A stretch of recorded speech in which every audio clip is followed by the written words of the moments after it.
అంటే మీకేమై ఉండాలి? వాక్యం బాగా వచ్చి ఉండాలి. వాక్యం బాగా చదివేవారని మొదటి సందేశాన్ని వినండి. ఈ ఆరాధనలో మొదటి ఆరాధన సందేశాన్ని వినండి. వాక్యం బాగా చదవాలి. ఒకసారి వచ్చిన చదువు నాన్న, రోమాపత్రిక 10వ అధ్యాయం 8వ వచనం చదువు.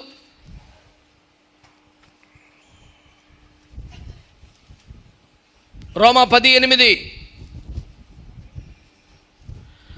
అదేమని చెప్పుచున్నది? వాక్యము నీ యొద్దను, నీ నోటను, నీ హృదయములోనూ ఉన్నది. ఆగండి. వాక్యం ఎక్కడుందట? నీ యొద్ద. ఈ మాట మనందరికి నెరవేరిపోయింది. మన దగ్గర వాక్యం ఉంది. ఇది నెరవేరని వాడు ఎవడు లేడు. వాక్యము నీ యొద్దను, 2 నీ నోటను, నీ నోట, నీ హృదయములోను. నా యొద్ద వాక్యం ఉంది, నా హృదయంలో కూడా వాక్యం ఉంది అని చెప్తారు. ఎందుకంటే హృదయం మనకు కనపడదు